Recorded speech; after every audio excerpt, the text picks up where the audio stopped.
Hello everyone and welcome back to my channel. My name is Joelle Simone Anthony. I am also known as the Grave Woman.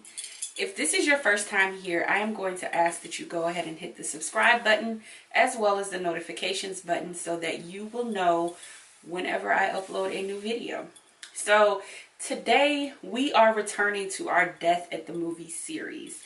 And in order to explore grief and loss from a relational standpoint, today we are returning to our Death at the Movie series. And in order to explore grief and loss from a relational standpoint, I will be talking about two movies, which are Greta and Gloria Bell. So in order to get started, I'm going to first discuss the movie Greta. In the movie Greta, the main character, whose name is Frances, is a young woman who is new to the city of New York.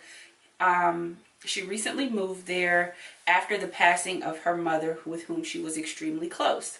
Now, Frances finds a handbag on the subway and does the right thing by trying to contact and return the bag to the owner, Greta. And they form a relationship. Greta ends up not only grieving the loss of her daughter who committed suicide, but she's just also someone who is extremely mentally ill and has delusions and has created an alternate reality in which she traps Frances. Gloria Bell is a middle-aged divorced woman who is basically grieving the loss not through the death of her children, but through the death of her marriage with her ex-husband of 12 years. And I'm sorry, not of 12 years. They've been divorced for 12 years. And her children have grown up and basically don't need her anymore. And Gloria is searching to find joy in life again. And through her search and various activities and social interaction, she meets a man named Arnold. Now, Arnold is also a middle-aged divorcee, but Arnold has some very unhealthy attachments to his loved ones, which are reflected in the movie.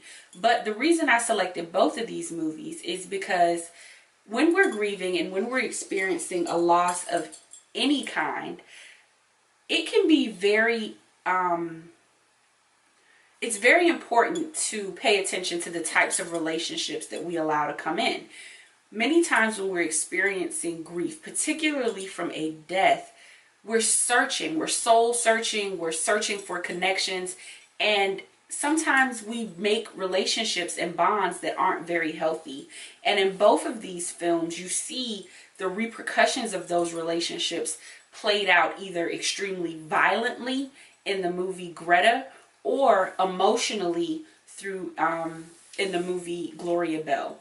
I don't want to go into too much detail about these movies because I don't want to spoil the movie for those who haven't seen it, but I am curious to know what relationships might you have formed, whether they be healthy relationships or particularly unhealthy relationships with others through your grieving process.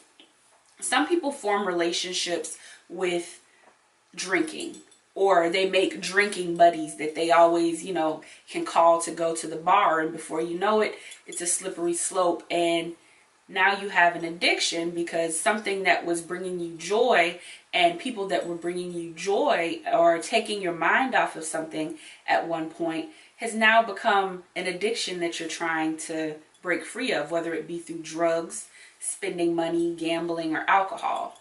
Another relationship that many people get into are intimate and romantic relationships, because it completely takes your mind off of what you're experiencing. And if it doesn't take your mind off what you're experiencing completely, it gives you a break from your grieving. And a lot of times, not all the time, because I do know people who have met their soulmates and their spouses and the love of their lives through their grieving process.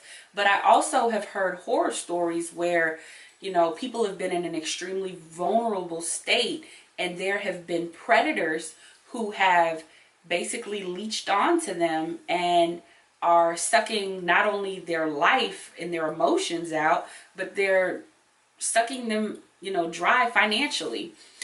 I don't have anything against psychics, mediums, or those who claim that they can communicate with the deceased, but I've heard several horror stories from looking for a connection to your loved one, and there are people out there without good intentions who may or may not have the gift of communicating with the deceased, or may be empathic and can pick up on things. There's several opportunities to be taken advantage of when you're grieving. So I say all of this to say, take caution with the relationships that you form while you're grieving, and cherish those relationships with those who have your absolute best intention. Having a positive support system through anything in life, especially the grieving process, is vital, not only for personal wellness and healing, but for just, social and interactive balance.